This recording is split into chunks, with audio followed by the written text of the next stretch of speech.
กาเลนะธัมมัสสวนังเอตัมมังคลมุตตมัง Video part 3 Khotbah tentang Salekha Sutta. Judul asal A Discourse on the Salekha Sutta oleh Mahasi Sayadaw. Penerjemah bahasa Inggris U. Aye Maung.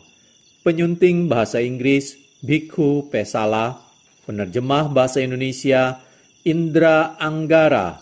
Penyunting bahasa Indonesia Budi S.H. Perancang sampul Lana Hartono, penata letak Budi S.H. Penerbit Yayasan Satipatthana Indonesia, Yasati. Cetakan pertama Mei 2016. Praktek penghapusan Salekha.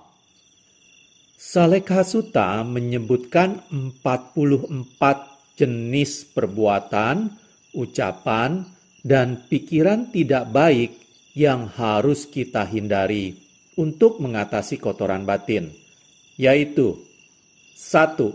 Kekejaman atau wihingsa, 2. Membunuh atau panatipata, 3. Mencuri, adinadana, 4. Ketidaksucian, abrahmacharya, 5. Berbohong, musawada, 6. Fitnah atau ucapan memecah belah, pisuna waca, 7.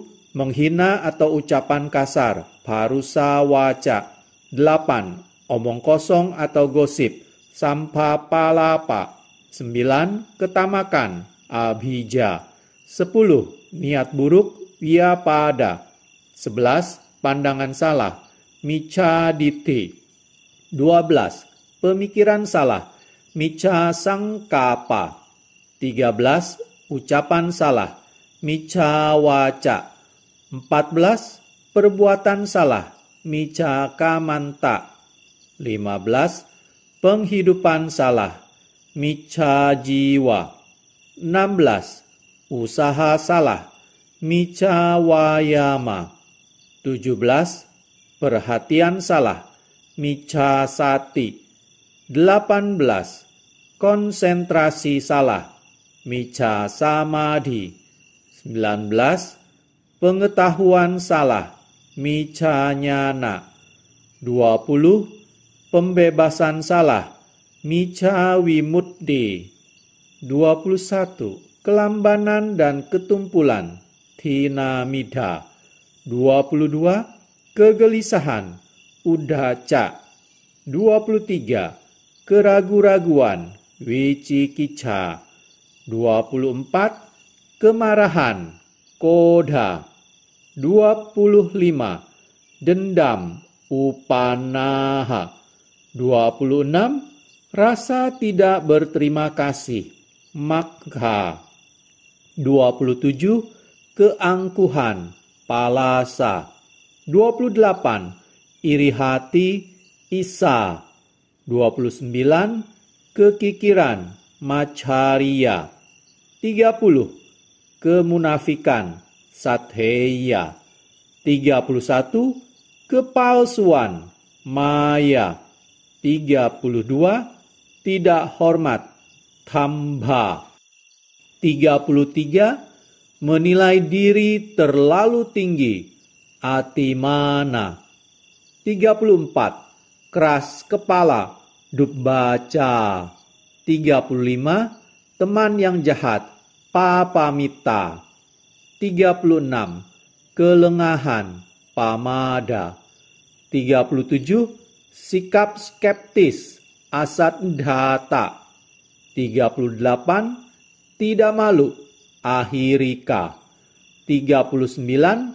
Tidak takut, anottappa, 40. Kurang berpengetahuan, appasuttata, 41. Kemalasan, kosajja, 42. Kelalaian, mutthasacca, 43. Kedunguan, duppanyata, 44. Kefanatikan, sanditthi paramasa,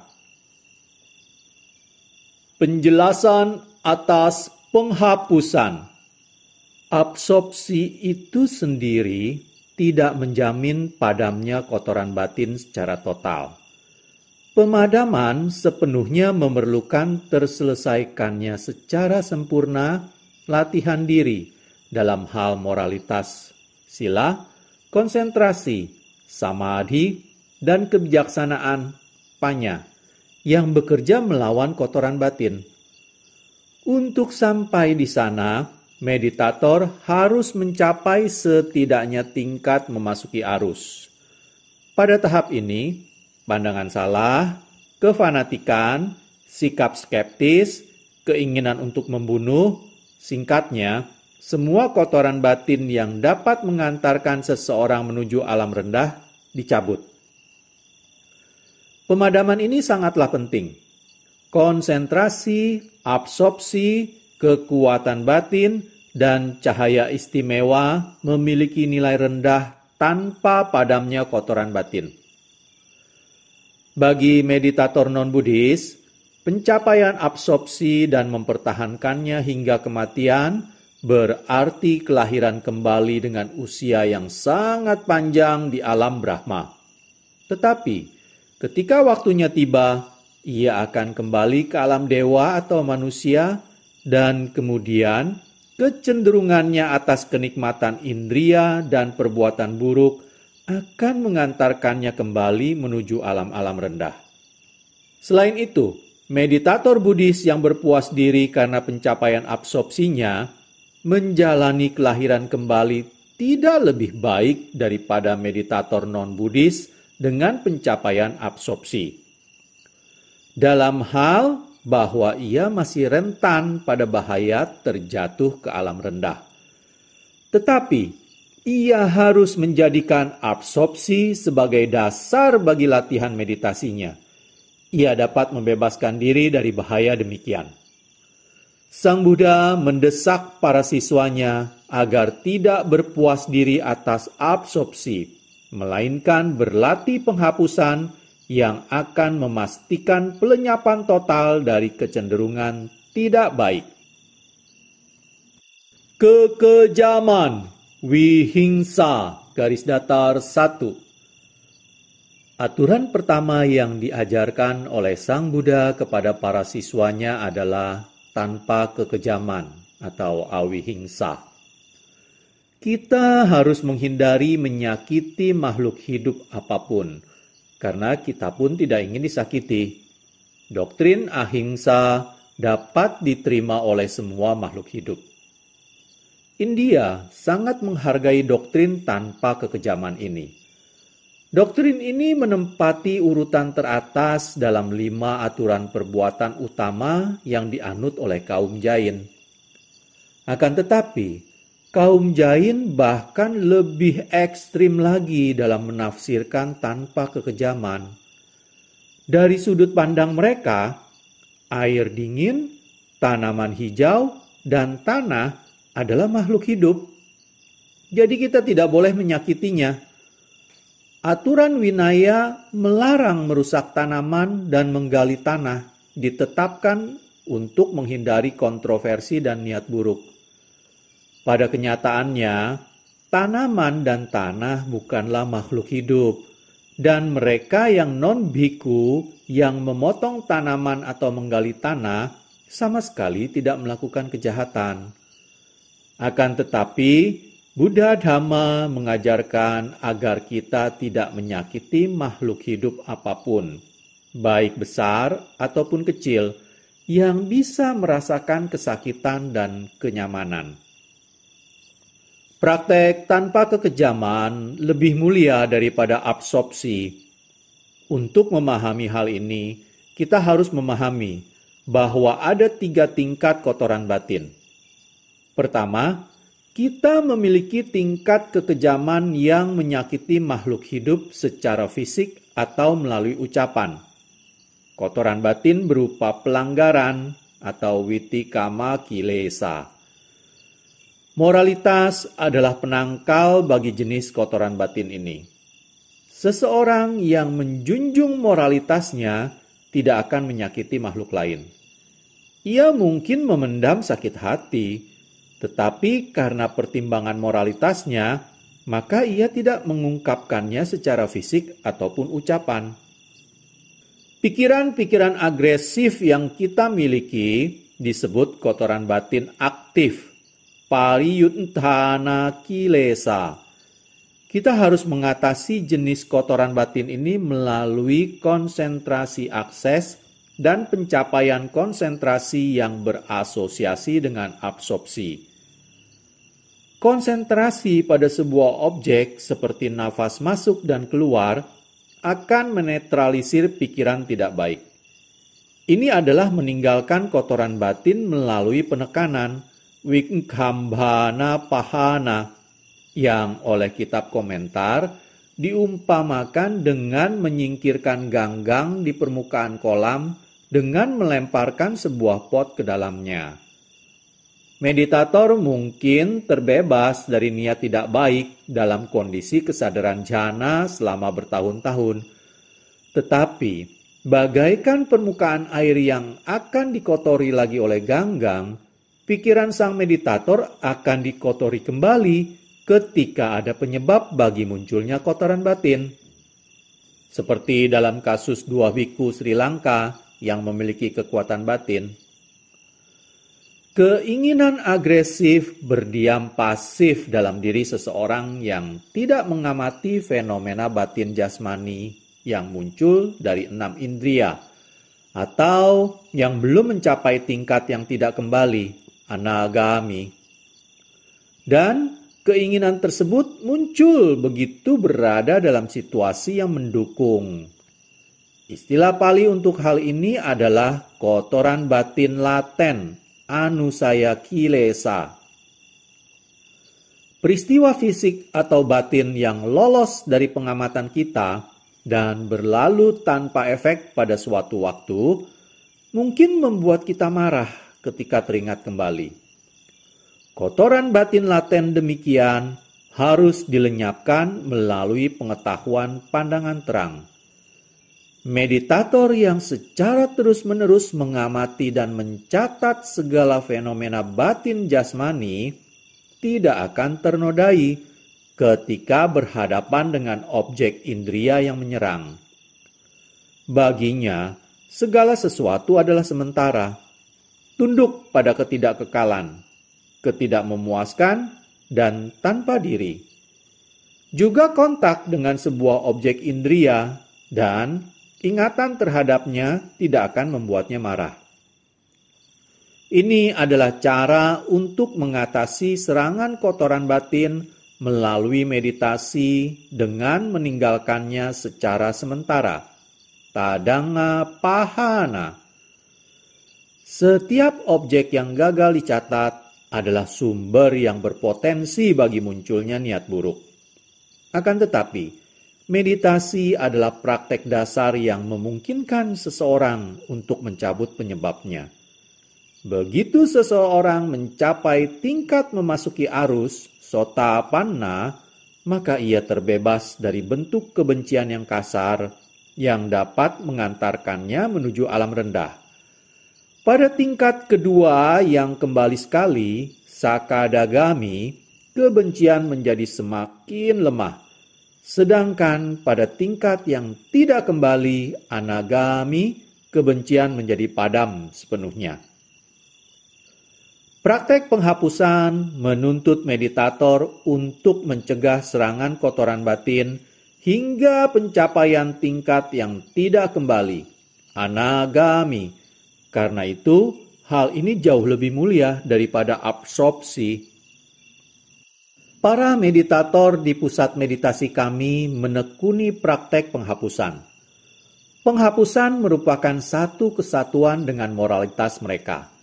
Mereka secara terus-menerus mengamati dan mencatat segala perasaan dan sensasi yang muncul dari kontak dengan dunia eksternal.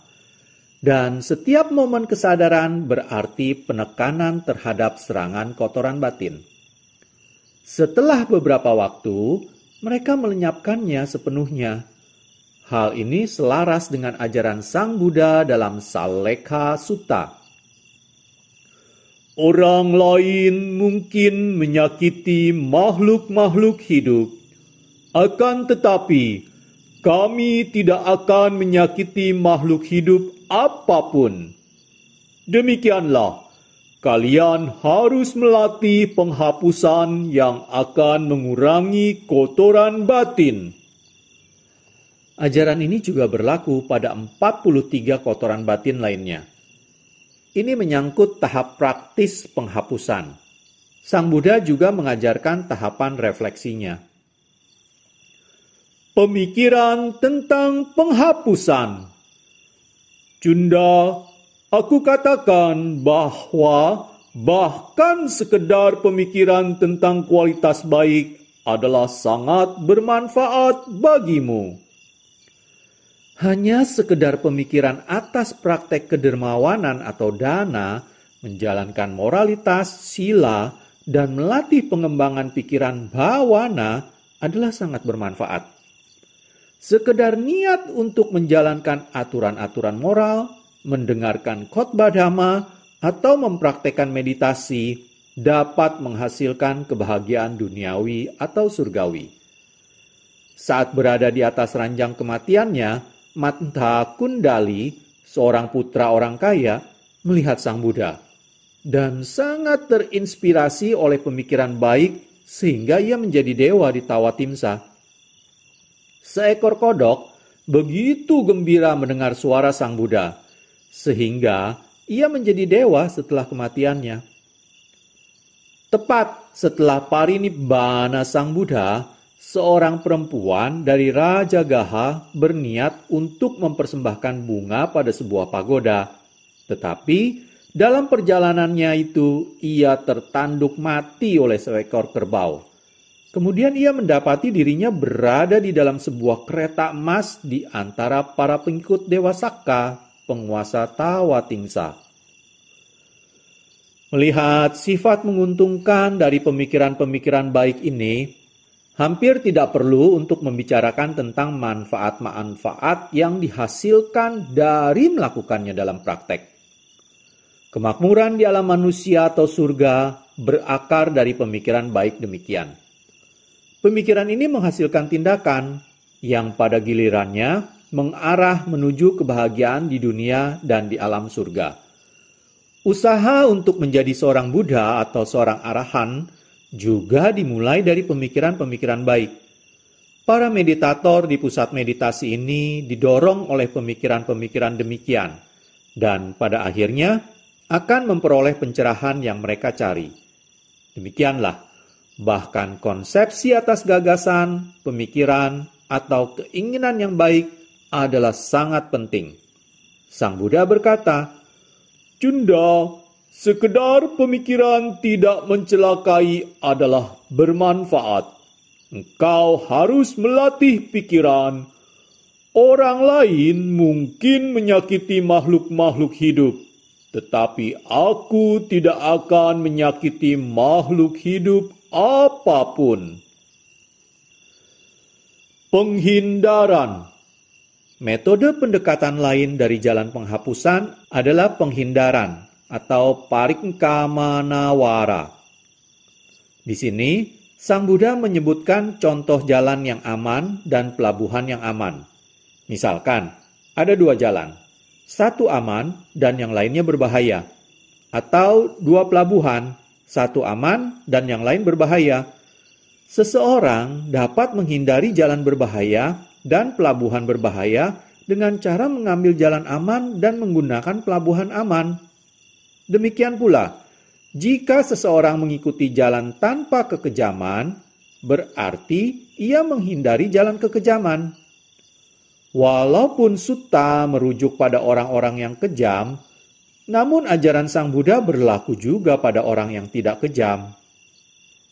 Walaupun seseorang tidak melakukan kekejaman, baik secara fisik maupun secara ucapan, namun ia mungkin melakukannya dalam kehidupan lampaunya, dan ia mungkin melakukannya di masa depan karena tuntutan situasi. Tidak ada seorang pun yang sepenuhnya bebas dari serangan kotoran batin sampai ia mencapai tingkat yang tidak kembali, anagami, atau kearahatan. Kita harus melatih penghapusan dan berjuang untuk mencapai tingkat-tingkat kesucian yang lebih tinggi yang akan menghapuskan kotoran batin.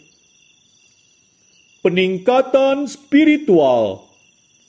Aspek lain dari praktek tanpa kekejaman adalah kecenderungannya meningkatkan praktisi pada alam yang lebih tinggi, uparibhagawara. Dalam Salekha Sutta, Sang Buddha mengatakan bahwa semua perbuatan tidak baik cenderung membawa pelaku menuju alam rendah, sedangkan semua perbuatan baik menjamin kelahiran kembali di alam yang lebih tinggi.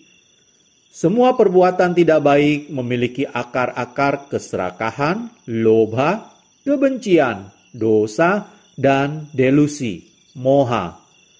Perbuatan buruk yang berat seperti membunuh dan mencuri dapat mengarah pada kelahiran kembali di alam-alam rendah. Perbuatan buruk ringan yang didorong oleh keinginan atau niat buruk tidak banyak menyebabkan penderitaan pada pelakunya, tetapi cenderung memperpanjang penderitaannya dalam lingkaran kehidupan sangsara. Mereka yang telah melakukan perbuatan buruk yang berat, seperti membunuh, harus menderita tidak hanya di alam-alam rendah, tetapi juga di alam manusia, di mana mereka mungkin terlahir kembali akibat dari karma baik mereka.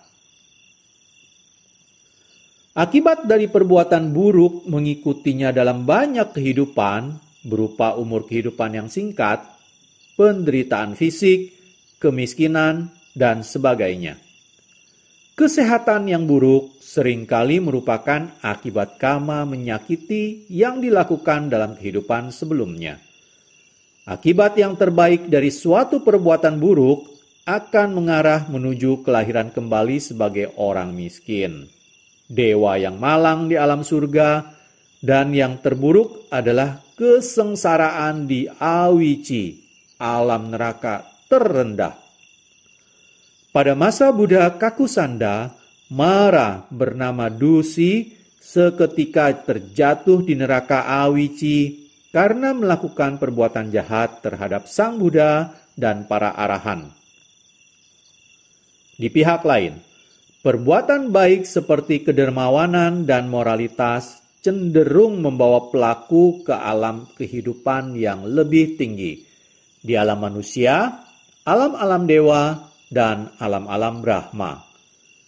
Perbuatan ini juga memungkinkan jalan-jalan kesucian terjangkau, seperti jalan memasuki arus Sotapati Magga. Perbuatan-perbuatan baik membantu si pelaku menjadi seorang yang kaya atau seorang raja, seperti yang terjadi pada kasus gadis pemetik bunga yang mempersembahkan makanan kepada Sang Buddha dan tidak lama kemudian menjadi ratu dari Raja Kosala. Ketika sebotol minyak pecah di dalam air, potongan kaca yang berat akan tenggelam, sedangkan minyaknya akan naik ke atas. Demikian pula, perbuatan jahat cenderung menarik seseorang ke bawah, sedangkan perbuatan baik berkontribusi pada peningkatannya. Seseorang yang melakukan perbuatan-perbuatan baik akan menikmati usia panjang, kesehatan yang baik, kecantikan, dan sebagainya. Ia akan menjadi dewa atau Brahma dalam kehidupan mendatang. Ia juga dapat mencapai jalan-jalan kesucian. Orang yang telah memperoleh kemajuan spiritual atau material atas dasar perbuatan baik akan terjamin. Oleh karena itu, Anda harus mencari status dan spiritual yang lebih tinggi melalui praktek tanpa serangan kotoran batin. Padamnya kotoran batin. Sekarang, kita sampai pada aspek terakhir dari praktek penghapusan, yaitu memadamkan api kotoran batin, parinibbanawara. Dalam Salekha Sutta, Sang Buddha mengatakan bahwa tidak ada alasan mengapa seseorang yang sepenuhnya tenggelam dalam rawa akan mampu menolong orang lain yang berada dalam kesulitan yang sama. Akan tetapi, adalah masuk akal dengan mengatakan bahwa seseorang yang tidak tenggelam dalam rawa akan mampu menolong orang lain yang terjebak dalam lumpur. Demikian pula, hanya seorang yang telah mendisiplinkan dirinya sendiri, terlatih dalam 3 kelompok dari jalan mulia berunsur 8, dan telah memadamkan api kekotoran batin yang akan mampu menolong orang lain dalam hal disiplin, pengembangan batin, dan pemadaman kekotoran batin. Menurut kitab komentar, rawa menunjuk pada kenikmatan indria, dan seseorang yang menyukai kenikmatan ini diumpamakan sebagai seorang yang tenggelam dalam rawa. Implikasinya adalah bahwa seseorang yang tenggelam dalam kenikmatan indria tidak akan dapat menolong orang lainnya yang berada dalam belitan masalah yang sama. Hal ini harus diingat secara khusus bagi mereka yang memberikan instruksi meditasi tetapi tidak mempraktekannya. Demikian pula bagi mereka yang sedang dibimbing oleh guru-guru seperti itu. Kitab-kitab komentar menyebutkan adanya orang-orang yang tercerahkan setelah mendengarkan khotbah dari mereka yang belum tercerahkan, dan pencerahan melalui perenungan yang tepat atas khotbah dhamma seperti ini dapat diartikan bahwa pembebasan dilakukan oleh Sang Buddha. Namun, kasus seperti ini adalah pengecualian. Inti dari ajaran Sang Buddha di sini adalah bahwa seseorang yang tidak terbebas dari bahaya sangsara dan alam-alam rendah tidak akan dapat membebaskan orang lain dari bahaya demikian. Bahwa seorang yang belum mengatasi kekotoran batin tidak akan dapat membantu orang lain untuk melakukannya. Seperti halnya, api tidak dapat digunakan untuk memadamkan api lain. Demikian pula, kekotoran batin tidak dapat menetralisir kekotoran batin lainnya. Kekejaman tidak dapat memadamkan kekejaman. Kekejaman hanya dapat diakhiri dengan tanpa kekejaman. Karena itu, marilah kita bertekad untuk mencegah kekejaman, melatih pikiran tanpa kekejaman, menghindari kekejaman dengan tanpa kekejaman, meningkatkan status kita melalui tanpa kekejaman, dan memadamkan api kekejaman dengan tanpa kekejaman. Ini adalah 5 aspek penghapusan yang dijelaskan oleh Sang Buddha dalam sutta ini. Akibat karma dari kekejaman dan tanpa kekejaman. Akibat karma kekejaman dan tanpa kekejaman dijelaskan dalam Cula Kamma Vibhanga Sutta dari Majjhima Nikaya. Subha, seorang pemuda, bertanya kepada Sang Buddha, mengapa ada orang yang berumur panjang dan yang lain berumur hanya beberapa tahun? Mengapa beberapa orang sehat dan yang lain tidak sehat? Mengapa beberapa berpenampilan baik dan yang lain buruk rupa? Dan sebagainya. Sang Buddha berkata, semua makhluk hidup memiliki karma sebagai properti mereka. Mereka mewarisi akibat dari karma mereka. Karma adalah benih bagi kondisi mereka sekarang. Mereka memiliki karma sebagai penyokong utama mereka. Karmalah yang menentukan posisi mereka dalam hidup. Sebagai jawaban atas pertanyaan Subha, Sang Buddha menjelaskan lebih luas akibat karma dari kekejaman dan tanpa kekejaman. Esensi dari ajaran Sang Buddha adalah bahwa mereka yang memperlakukan orang lain dengan kejam akan menuju neraka setelah kematian.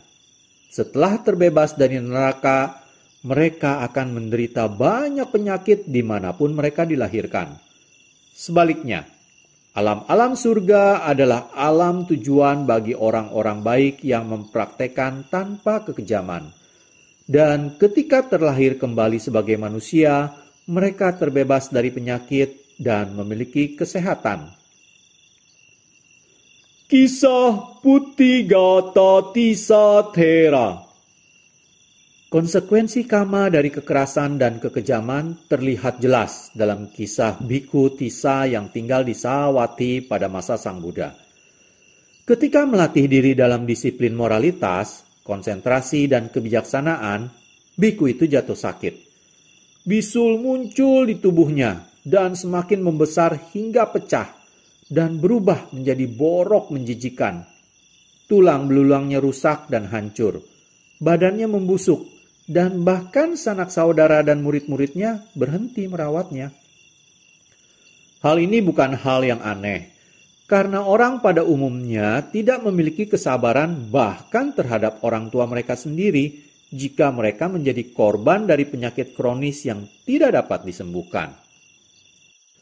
Melihat Tissa dalam keadaan yang menyedihkan dan melihat potensinya mencapai kearahatan, Sang Buddha mengunjungi Tissa.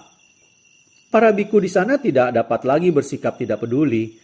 Sang Buddha melepaskan jubah si bhikkhu sakit, mencuci dan menjemurnya. Ia dimandikan dengan air hangat dan dipakaikan jubah yang bersih. Kemudian, ketika bhikkhu itu berbaring di tempat tidurnya, merasa nyaman dan tenang, Sang Buddha berdiri di kepala ranjang dan mengucapkan sebaik syair yang diterjemahkan dalam prosa sebagai berikut.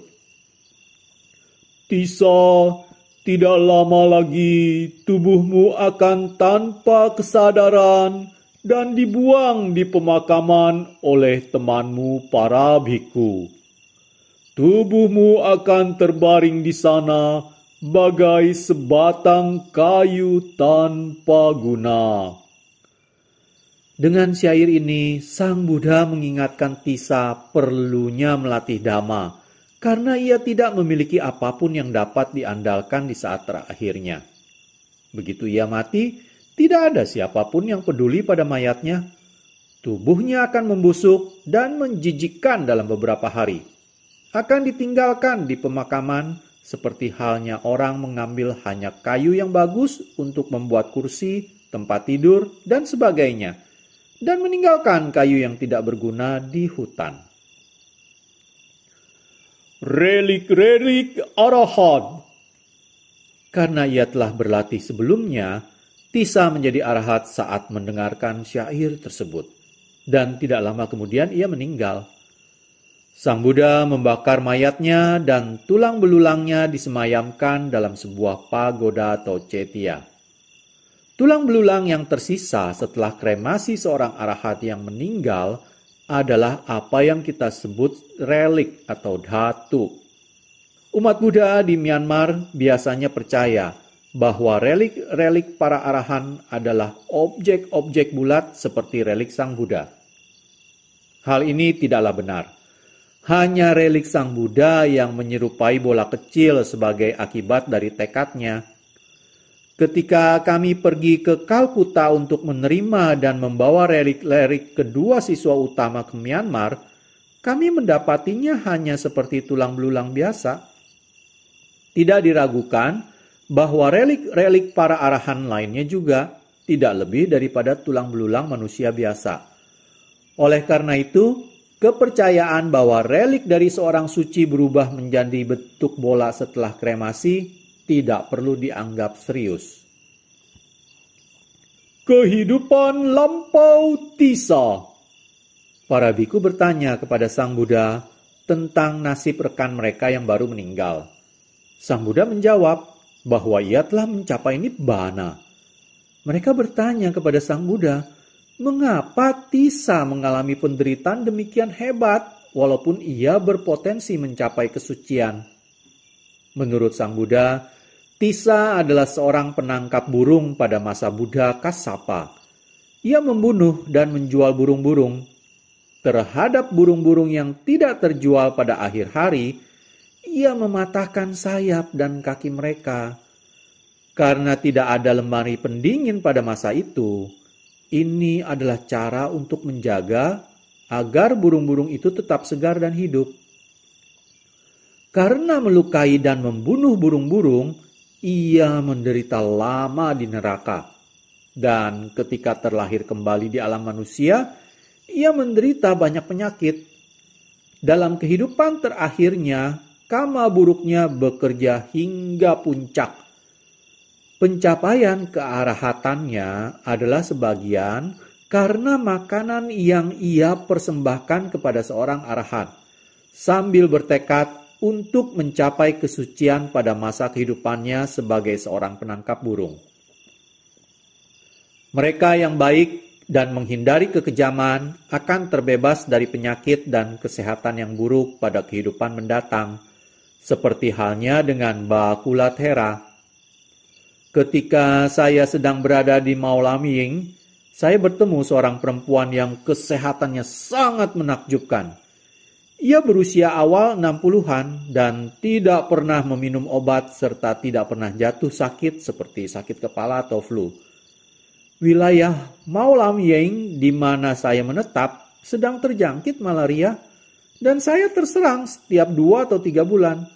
Tetapi perempuan itu kebal walaupun ia menetap di sana sepanjang tahun. Kesehatannya kemungkinan besar disebabkan karena praktek tanpa kekejaman dan kebaikan dalam kehidupan sebelumnya. Untuk menikmati kesehatan yang baik dan kebebasan dari penyakit, Anda harus menjalani kehidupan dengan tanpa kekejaman dan dengan kebaikan. Baiklah, saya akhiri video part 3 ini dari Salekha Sutta. Pada video part 4, saya akan lanjutkan dengan membacakan jenis kedua dari kotoran batin, yaitu membunuh, panatipata. Terima kasih. Kalena dhammat savanang etammang kalamuttamaং